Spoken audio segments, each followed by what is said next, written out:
நேரம் மிகவும் புதிரானது. பூலோகத்தில் பல புதிர்களுக்கு பதில் கொண்டது.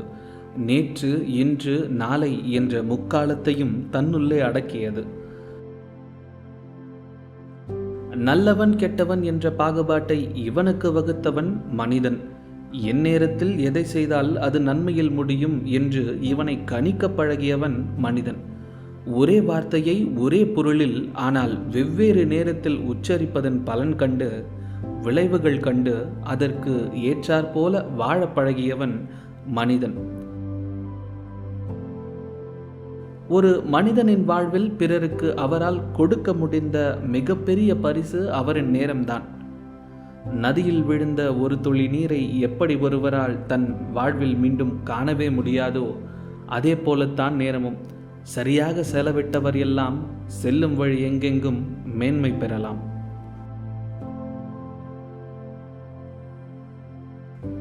இந்த நேரத்தில் இந்த வேலைக்கு இத்தனை முக்கியத்துவம் கொடுக்க வேண்டும் என்று முடிவெடுத்த பின்பு அந்த முடிவில் மாற்றம் என்பதே அந்த வேலைக்கு தோல்விதான்.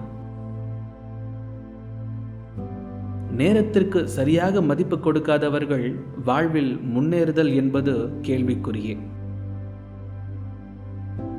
3 தலைமுறைக்கு முன்னால் இருந்தவர்கள் கடினமாக உழைத்து அடிப்படை தேவைகளை அடுத்த தலைமுறைக்கு எளிமையாக கிடைக்க வழி செய்தனர்.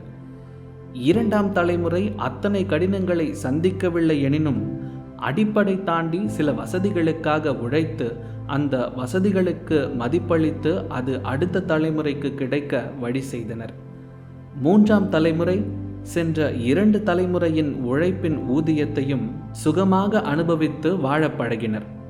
அடிப்படை தேவைகளை அடைய அவர்கள் செய்த தியாகங்களையும், சுகமாக வாழ செய்யப்பட்ட காரியங்களையும், அதற்கான காரணங்களையும் அறியும் முயற்சி கூட இல்லாமல் இவர்கள் வளர்ந்தனர். இதனால் 4ஆம் தலைமுறை அடிப்படை தேவை என்பதே சுகம் என்ற எண்ணத்தோடு வளர, சிறு சிக்கலும் அவர்களுக்கு மலை போல தெரிகிறது.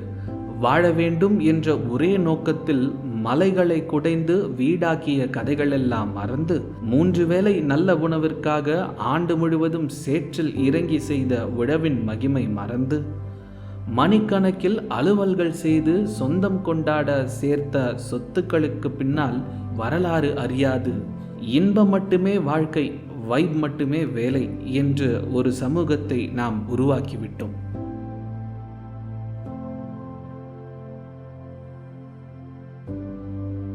சுய வரலாற்றை மறந்த சமூகம் எல்லாவற்றிலும் பின்தங்கும். ஏனெனில் செய்த தவறையே மீண்டும் செய்து, கற்ற பாடங்களை கற்றோமா இல்லையா என்ற நினைவு கூட அல்லாது, அனைத்தையும் முதலிலிருந்து தொடங்கி அடுத்த தலைமுறையான 5ஆம் தலைமுறைக்கு வழிகாட்ட வழியறியாது கைவிட்டு விடும் நிலையே உண்டாகும்.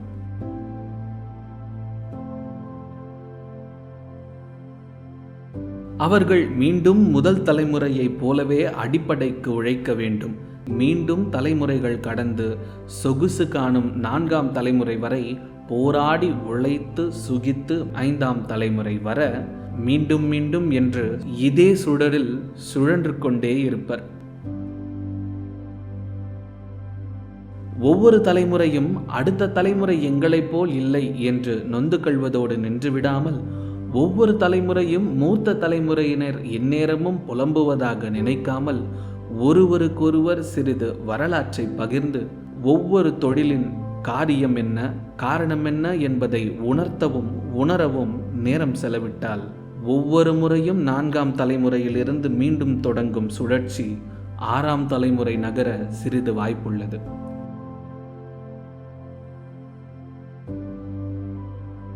உண்மை வரலாற்றை, வெற்றியின் ஒழுக்கத்தை, தோல்வியின் அவசியத்தை, உறவுகளின் உன்னதத்தை, சுய ஒழுக்கத்தின் மேன்மையை கேட்டறிவோம். காலம் தாண்டி கடத்தி செல்வோம்.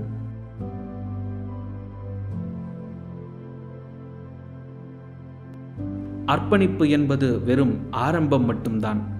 பயிற்சி என்பது வெறும் பயணம் மட்டும்தான். வெற்றியும் தோல்வியும் வெறும் மேடு பள்ளங்கள்தான். இலக்கு என்பது மாற்றம் ஒன்றே, அதற்கு நேரம் ஒன்றே மாபெரும் முதலீடு.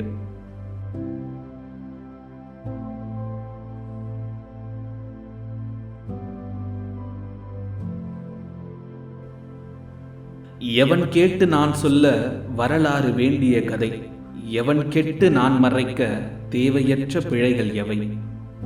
கதை ஒன்று அவர் சொல்ல புலம்பலென்றே முதல் தோன்றும், மூப்பு என்ற நிலையடைய அர்த்தமெல்லாம் அன்றே விளங்கும்.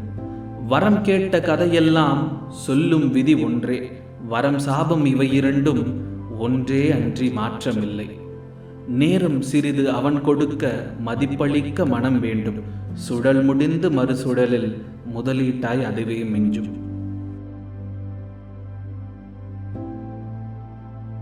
வள்ளுவன் வாக்கு. கொக்கொக்க கூவும் பருவத்து மற்றதன் குத்தொக்க சீர்த்த இடத்து. விளக்கம். ஒடுங்கி இருக்க வேண்டிய நேரத்தில் கொக்கை போல ஒடுங்கி காத்து இரு. செயல்படும் நேரம் வந்தபோது கொக்கு தவறாமல் தன் இரையை குத்தி பிடிப்பது போல பிழையின்றி செய்து முடி.